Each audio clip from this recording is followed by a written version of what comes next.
le sujet est un peu vaste, mais vous allez voir qu'on a essayé de resserrer de plus en plus. Le sujet étant la performance durable dans les entreprises de la filière vin. Donc, deux études qui ont été réalisées avec Issiar Pavès, qui est ici présente et enseignant-chercheur en économie maintenant à l'IAM, et qui a été ingénieur d'études et de recherche pendant presque plusieurs années, en tout cas pas mal de temps sur le projet InnoGouv. On a travaillé ensemble dans le temps. Et puis, il y a les Koudou, qui est un master de recherche, un master Ecodeva, et qui maintenant est ingénieur d'études sur le projet InnoGouv. Il y aura quatre parties différentes. Je vous présenterai rapidement des essais de définition de la performance durable, la méthodologie de nos deux études, la première étant, le point 3, une étude qualitative et exploratoire. La deuxième étant une étude plus quantitative sur l'inclusion des jeunes et des femmes dans les entreprises de la filière vin. Alors, on peut dire que globalement, les entreprises pardon, excusez-moi, je vais aller trop vite. Les entreprises de la filière vin et des filières agricoles, vous le savez tous et toutes, sont face à des enjeux vraiment cruciaux. Évidemment, le réchauffement climatique, mais aussi tout ce qui va avec, la baisse des rendements, la volatilité des prix et notamment des matières premières, l'évolution des modes de consommation, ainsi que un souhait d'avoir des productions plus respectueuses de l'environnement et des transitions, notamment agroécologiques. Beaucoup cherchent à vraiment sécuriser leurs approvisionnements dans toutes les filières agricoles, à couvrir leurs risques et à répondre de plus en plus aux attentes des consommateurs, notamment en matière de durabilité, en innovant également, que ce soit à travers des technologies de pointe, des nouveaux produits ou en termes d'organisation.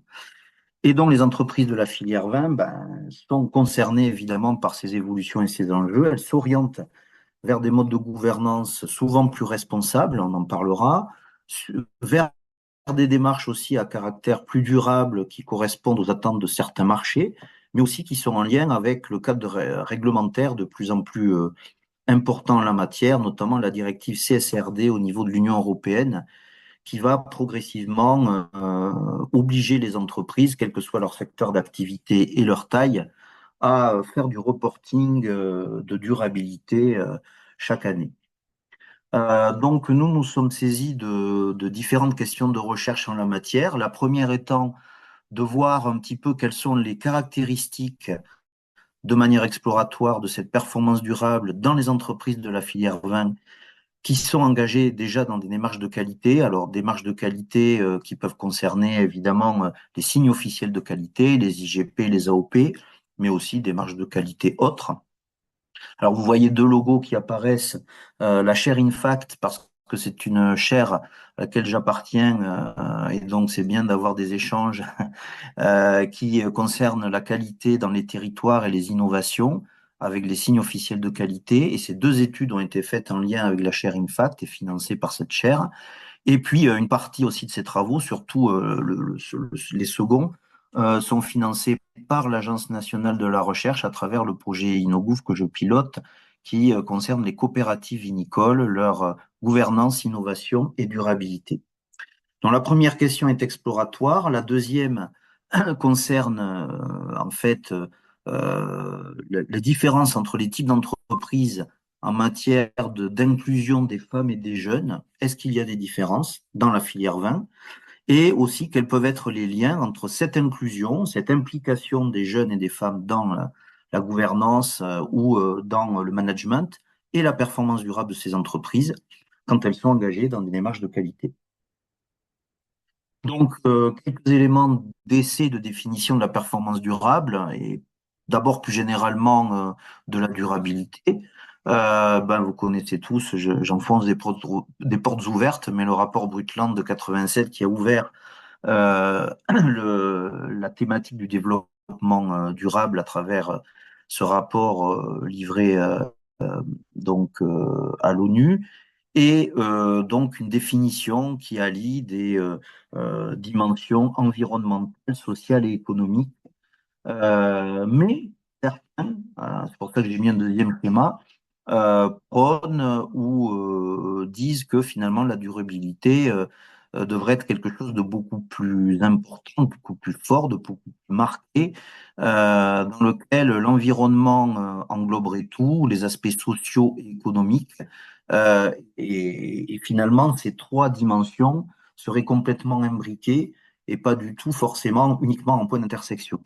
Donc ça, c'est une conception beaucoup plus forte de la durabilité. Alors au niveau des entreprises, certains essaient de mesurer la performance durable. Des chercheurs en sciences de gestion ou en économie se sont penchés sur ça, notamment des chercheurs anglo-saxons comme Elkington dans les années 90 et au début des années 2000. Il a lancé le concept de triple bottom line, People, Planet, Profit. Il a indiqué qu'il serait particulièrement important de mesurer l'impact des activités des entreprises sur le capital humain, sur le capital social, sur le capital environnemental, en plus de la mesure de la rentabilité économique. Donc à ce moment-là, on recherche à essayer de comparer, d'agréger des bilans à la fois financiers, sociaux, environnementaux, et c'est quelque chose qui est quand même très difficile à mettre en œuvre. Alors certains s'y sont essayés, mais c'est quand même particulièrement compliqué. Sur les exploitations agricoles notamment, la méthode IDEA a été développée depuis plusieurs années, voire plusieurs décennies, avec différents niveaux de performance pour mesurer justement la durabilité, avec plus de 50 indicateurs, notamment au niveau agroécologique, socio-territorial et économique. Donc on voit qu'il y a beaucoup de travaux, y compris des travaux qui sont finalement assez opérationnels, ou en tout cas qui ont un côté empirique important, mais il y a encore beaucoup de travail à faire. Alors nous, on a essayé de se pencher sur ça avec les entreprises, avec tout d'abord une étude qualitative donc qui concerne 16 entreprises au total, qui sont aussi bien des vignerons indépendants, des coopératives vinicoles ou des négociants en vin, majoritairement sur la région Occitanie, mais aussi en Alsace et en Provence. Donc, vous voyez les caractéristiques qui ont des tailles extrêmement variées en termes de superficie, de production, de chiffre d'affaires. Elles peuvent être aussi bien d'ailleurs orientées AOP ou IGP ou mixtes. Et parmi les négociants, nous avons des producteurs qui se sont mis à être négociants, mais aussi des négociants qui ont de plus en plus développé l'activité de production, de transformation en achetant des raisins aussi et en vinifiant.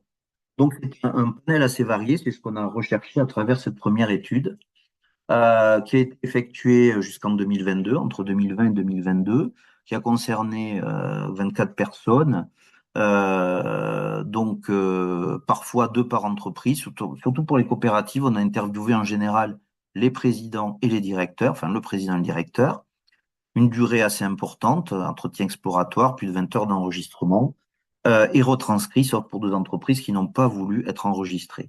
Donc ensuite, avec Iciar Pavez, et c'est surtout elle là qui a été à la manœuvre, il y a une grosse analyse de contenu, une classification surtout des innovations, des démarches de durabilité, parce qu'il y avait aussi une partie innovation dont je ne vais pas directement vous parler là, une espèce de quantification finalement de ces démarches, et puis aussi, bien entendu, on a analysé des phrases, des verbatims et des citations. La deuxième étude, elle, est quantitative.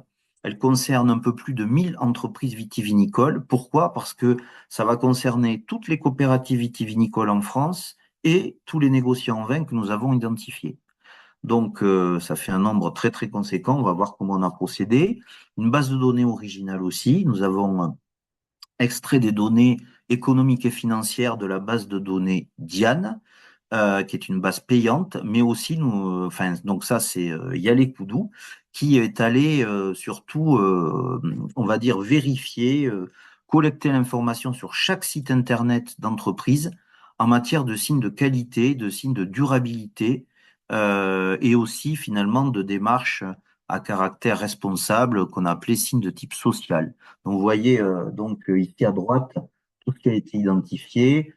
Il y a des normes qui sont des normes plutôt internationales ISO, mais il y a aussi des démarches qui concernent l'agriculture biologique ou le commerce équitable, d'autres qui sont plus orientées environnement, comme HVE bien entendu, ou par exemple Terravitis, soit que Terravitis se rapproche de plus en plus de démarches RSE, ou en tout cas à plusieurs dimensions, et puis des démarches qui peuvent être aussi spécifiques parfois, donc Terravitis, à la filière vin, ou aussi vigneron engagé par exemple, qui là, vigneron engagé ou engagement engagé RSE, sont des démarches vraiment de RSE. Comment Yale Koudou comment dire, a réalisé son étude? Il est parti de deux échantillons initiaux que nous avons identifiés. Il y a à peu près 550 coopératives vinicoles en France et presque 900 négociants en vin. Ces bases ont été constituées grâce à des données, soit qui sont publiques, soit grâce aussi à des partenariats qu'on peut avoir pour la coopération viticole, par exemple avec le Haut Conseil de la coopération agricole. Mais le négoce, ça, c'est nous qui l'avons constitué à travers des échanges, des sites internet, des vérifications. Vous voyez ensuite qu'on est donc on avait quasiment 1400 entreprises, on est arrivé un peu plus de 1000, puisqu'il y allait à donc regarder quelles entreprises existaient toujours, celles qui étaient radiées ont été écartées, celles qui n'étaient pas actives aussi ou qui n'avaient pas de site internet, ou qui n'avaient pas de site trouvable non plus, et celles qui finalement avaient d'autres activités majoritaires et pas que de la filière vin. Donc c'est pour ça qu'on est arrivé à un peu plus de 400 dans le domaine des coopératives vitivinicoles et à peu près 650 pour les négociants en vin. Alors, première étude, étude qualitative. Alors, l'étude qualitative donc porte sur des entretiens exploratoires, hein, comme je vous l'ai dit, aussi bien avec des vignerons dépendants des COP ou des négociants. Et là, vous voyez un premier diagramme qui montre tout simplement le pourcentage d'occurrence des différentes dimensions de la durabilité dans les différentes démarches qu'ont entreprises ces entreprises ou ces coopératives. Et on voit très clairement, on pensait qu'il y aurait des différences, mais en fait c'est très très proche. Alors c'est pas un échantillon représentatif, hein, c'est uniquement ces entreprises. Il se trouve que dans les 16 entreprises qui sont de taille très variée, d'activités très variées, on a des dimensions économiques, la dimension économique domine, puis des dimensions environnementales assez importantes, et puis enfin des démarches à caractère social sont quand même moins importantes que les deux autres. Mais tout ça, finalement, vous voyez, se montre des triangles qui se recouvrent quasi complètement, en fait. Donc, on peut dire déjà, et vraiment, c'est ressorti à travers les entretiens, alors après, la dimension sociale était plus mise en avant quand on pouvait relancer sur ça, mais de manière spontanée, les démarches, les actions à caractère social étaient beaucoup moins mentionnées que les démarches environnementales et encore moins que celles qui ont vraiment une vocation essentiellement économique.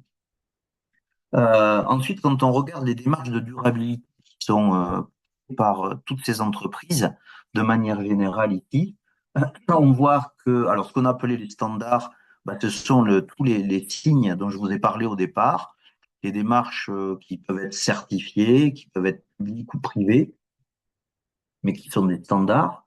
Mais ce qui domine de manière générale, le total faisant normalement pas loin de 100%, eh bien, on a les engagements, les actions. C'est-à-dire que la plupart des entreprises développent des actions ponctuelles sur la durabilité, mais n'ont pas forcément une approche totalement systémique. Par contre, il y a très souvent, évidemment, des standards qui sont mentionnés, le bio, l'HVE. On peut considérer aussi, enfin on a considéré, me semble-t-il, Isère, tu me diras si c'est bien ça, mais que l'AOP pouvait recouvrir aussi évidemment des dimensions de la durabilité. D'ailleurs, certains parlent maintenant d'appellation d'appellation d'origine durable. Donc, même si c'est pas encore dans l'effectivité, certains nous l'ont mentionné comme des démarches vraiment importantes. Et puis, on a demandé aussi s'il y avait des relations avec des parties prenantes qui pouvaient expliquer des démarches allant vers plus de durabilité. Certains, jusqu'à 26%, nous ont mentionné ces démarches, par exemple du mécénat, par exemple du partenariat, des liens avec des associations locales, des collectivités locales comme les mairies, mais aussi tout un tissu associatif ou d'organisation. Très peu, par contre, mesurent elles-mêmes directement la performance durable. Vraiment, les théories d'Elkington ne sont pas encore mises en pratique de manière très, très généralisée, loin de là, en tout cas sur l'échantillon que nous avions.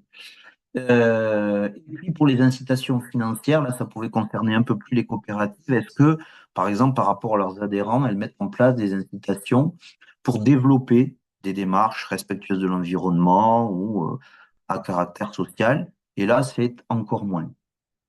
Donc, on voit qu'il y a des pratiques beaucoup plus répandues que d'autres.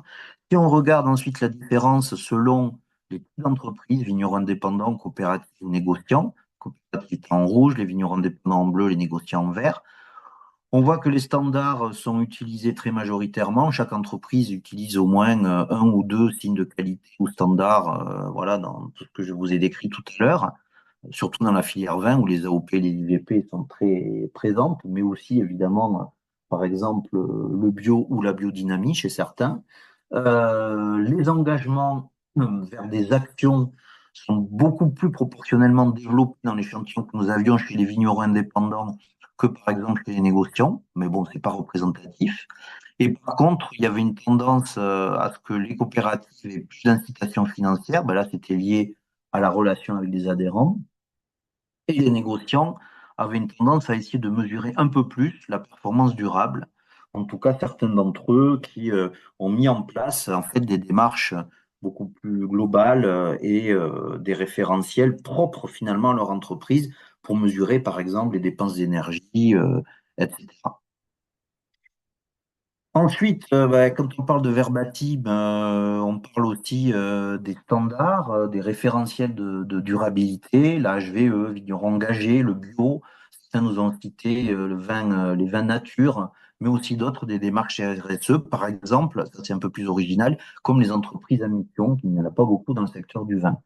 Déjà en 2020-2021, on nous disait que finalement la grande distribution exiger des produits à haute valeur environnementale, HVE, HVE3, mais finalement que ça devenait finalement un point de passage obligé et de plus en plus.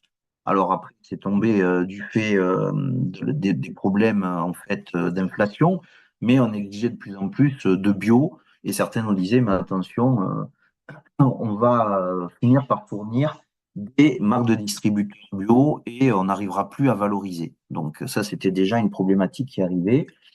Ensuite, certains nous disaient effectivement que ça serait une condition d'accéder au marché que de produire du HVE et pas forcément de valorisation. Effectivement, je pense qu'on trouve de plus en plus maintenant.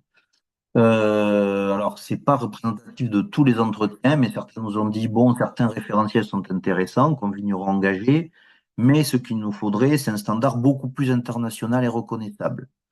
Le vigneron engagé se bat sur ISO 26000. ISO 26000, c'est quand même un standard international qui peut être reconnu. Vous avez aussi les entreprises à mission, les démarches RSE. Certains nous ont dit, ben, l'outil RSE pour eux, lié aux enjeux de durabilité, était et est un outil adapté. Et quand est arrivée l'entreprise à mission, pour ces gens-là, c'est devenu une évidence absolue. Voilà.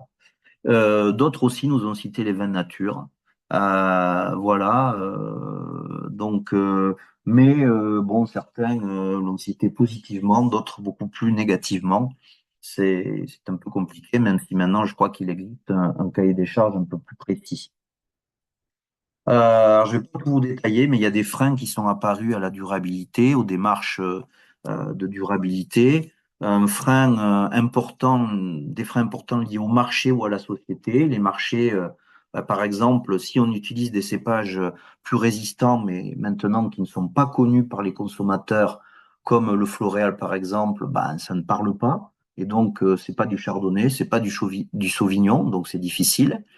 Donc après le marché bio, ben, on a vu qu'il avait beaucoup baissé et certains déjà avaient peur de ça, et que ce ne soit plus un élément de valorisation. Au niveau de la société, des freins comme certains lobbies peuvent bloquer certaines démarches de durabilité contre la consigne des bouteilles, pour maintenir l'utilisation des capsules. Aussi, certains nous ont dit, bah, il y a peut-être beaucoup d'utopie dans la société. Voilà, est-ce que les jeunes ne sont pas un peu trop utopistes et pas assez les pieds sur terre. Puis après, il y a aussi, bah, notamment évidemment dans le sud de la France, la ressource en eau, qui est un facteur très limitant. Bah, il y a peu, enfin dans certains coins, notamment dans certains départements, avec notamment dans le Gard où il n'y a pas beaucoup d'irrigation, c'est un gros problème. On a des problèmes du coup de rendement, forcément. On n'arrive pas à maintenir des rendements suffisants. Et donc, il faut trouver d'autres solutions pour améliorer la rentabilité. Et puis enfin, alors c'est pas un frein, ça peut être en premier aussi, mais la réglementation peut être un frein. La réglementation notamment liée aux appellations d'origine, mais pas que. Même si maintenant il y a eu des assouplissements et des expérimentations possibles, bah, il est quand même difficile de se procurer certaines variétés résistantes. D'autre part aussi, il y a des cépages qui pourraient être testés. Certains ont essayé de tester des cépages, comme par exemple la Certico, mais à cette époque-là, ce n'était pas possible et donc c'était fait de manière un petit peu extra-réglementaire. Et donc, voilà, et même certains nous disaient, l'HVE3, c'est trop contraignant. Donc, vous voyez, il y avait vraiment des positions très diverses. Ensuite, nous en venons à l'étude plus quantitative. Donc, on voit un paysage qualitatif avec beaucoup de démarches différentes, beaucoup de signes de certification différents, des opinions différentes, mais des pratiques qui se recouvrent en partie, et des démarches plus globales, des démarches RSE qui ont tendance à se développer.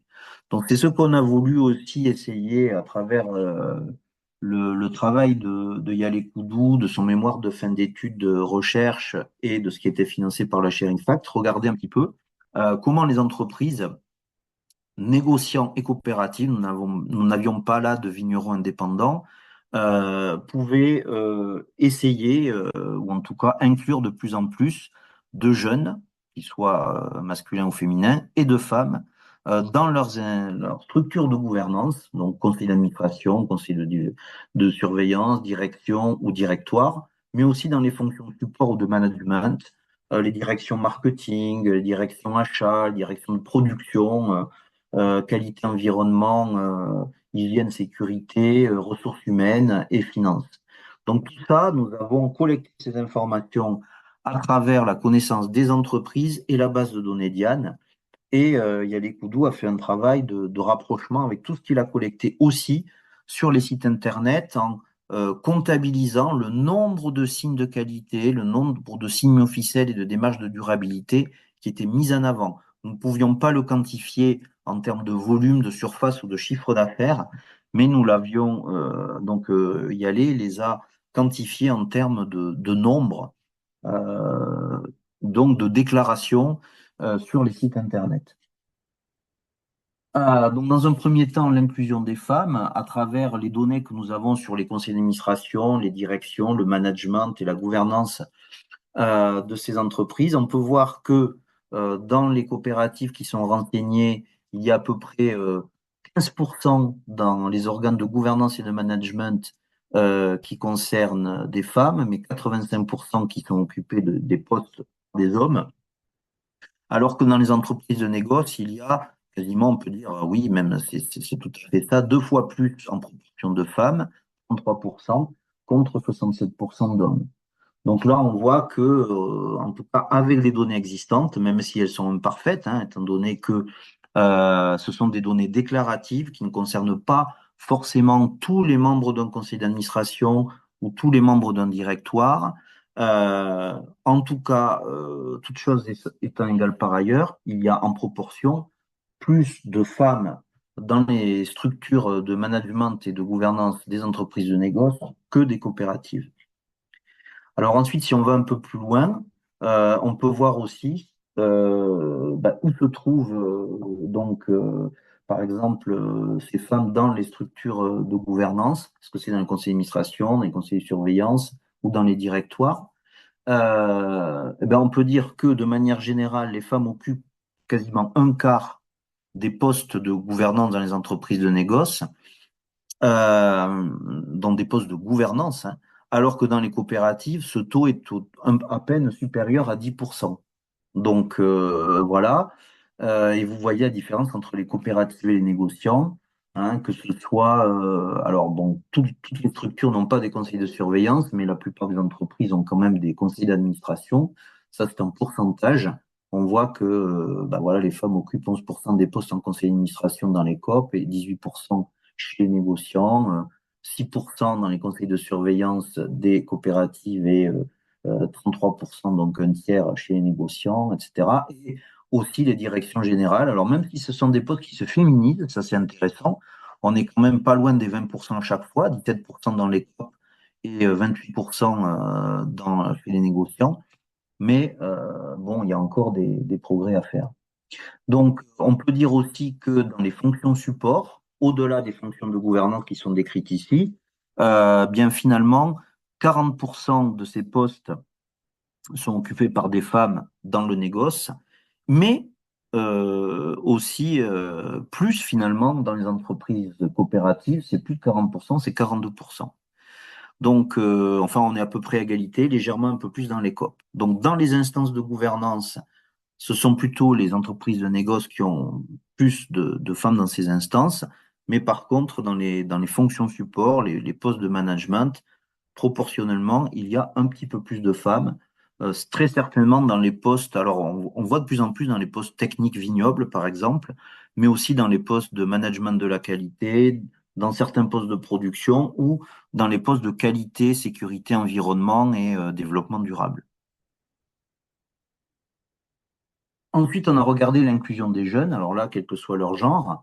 Donc les jeunes, pour nous, ben, on a pris la définition plutôt du ministère de l'Agriculture, de la dotation jeunes agriculteurs ou de manière générale de ce qui est quand même présent dans la littérature, donc les moins de 40 ans. Et on voit que pour l'ensemble des organes de gouvernance et de management, on a proportionnellement plus de jeunes dans les coopératives que chez les négociants, par contre. On a 13%, alors qu'il y en a 9% dans les entreprises de négoce. Donc, alors là, on a aussi des compositions, un nombre d'administrateurs qui peut être variable. Il y en a souvent pas mal dans les coopératives, peut-être en proportion la taille comment dire, des conseils d'administration chez les négociants peuvent être parfois un peu plus petits, mais ça, là, c'est un pourcentage, c'est pas un nombre. Et puis aussi, il faut dire que, eh bien, il y a peut-être pour certains une politique un peu plus volontariste, c'est une supposition, pour impliquer des jeunes, notamment dans le secteur coopératif, même si c'est difficile. Là, on peut regarder la participation des jeunes dans les organes de gouvernance des entreprises de la filière vin, les COP et les négociants. Et vous voyez que pour les coopératives, ben, finalement, on est à 13% dans les conseils d'administration occupés par des jeunes, uniquement 2 fois moins, 7% chez les négociants. Par contre, si on regarde des postes comme le directoire, hein, qui sont des postes managériaux à plusieurs, hein, c'est pas une seule personne, c'est plusieurs personnes. Certainement, déjà, il y a plus de directoires chez les négociants que dans les coopératives, mais de toute façon, quand il existe une structure directoire, eh bien, 19% des postes sont occupés par des jeunes chez les négociants, alors que c'est à peine 6%. Voilà. Et par contre, le conseil de surveillance, c'est totalement l'inverse. Alors, ce qui me fait peut-être dire, c'est une supposition qu'on avait avec Yalé et Icare, qu'il est possible que dans les coopératives, là, on parle d'agriculture forcément pour les conseils d'administration, mais aussi pour les conseils de surveillance, et que certaines aient vraiment une volonté systématique d'inclure un peu plus de jeunes, alors que chez les négociants, si ce sont des négociants avec des structures à caractère familial, ben là, on ne va pas inclure forcément plus de jeunes, ça dépend de l'âge des actionnaires en fait.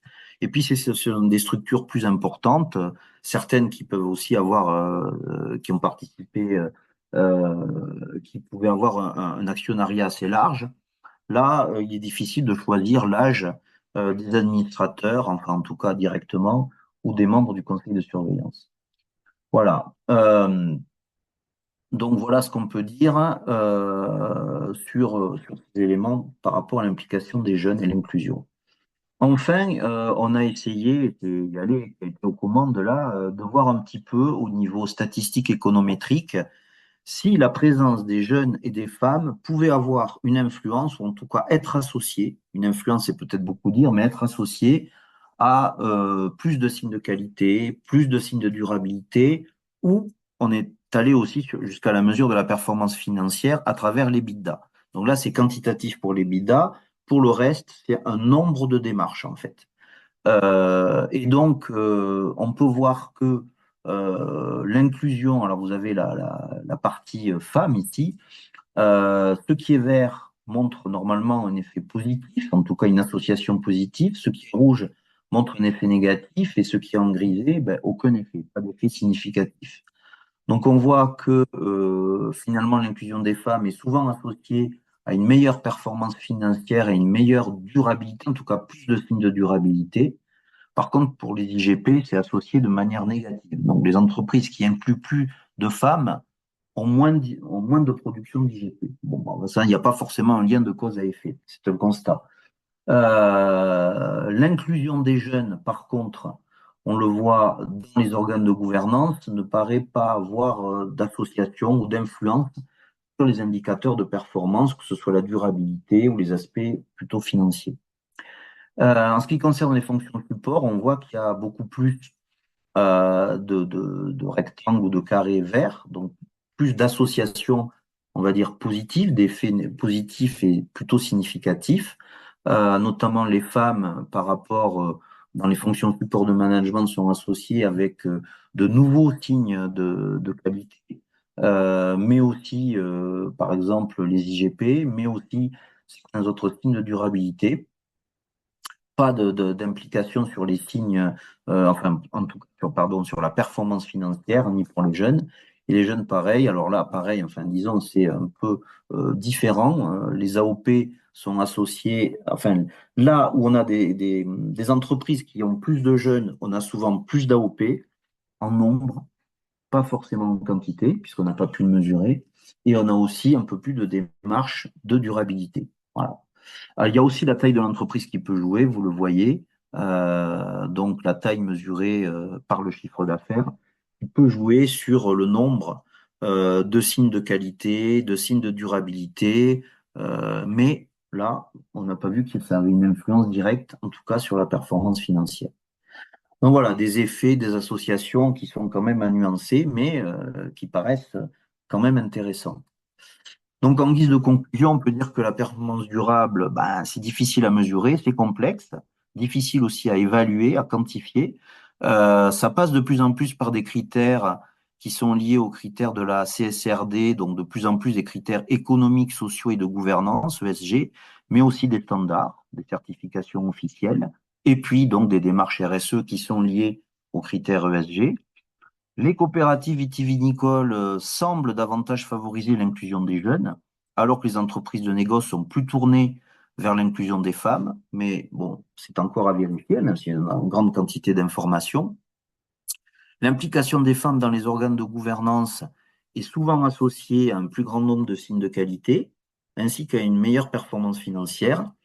Et l'implication des jeunes ou des femmes dans les fonctions support semble favoriser ou être associée avec la présence de signes de qualité et de signes de durabilité. Mais il y a encore beaucoup de pistes de recherche à creuser, et notamment à travers le projet InnoGouv ensuite, qu'on est en train de développer en ce moment. On est en train de faire des enquêtes de terrain sur la partie coopérative. Nous aurons des quantifications plus précises, des actions de durabilité, mais aussi des nombres d'adhérents jeunes ou moins jeunes, et des nombres, par exemple, d'administrateurs jeunes ou femmes. Donc ça sera particulièrement intéressant. On pourra continuer à travailler sur le sujet. Donc merci pour votre attention, et évidemment, on est ouvert aux questions.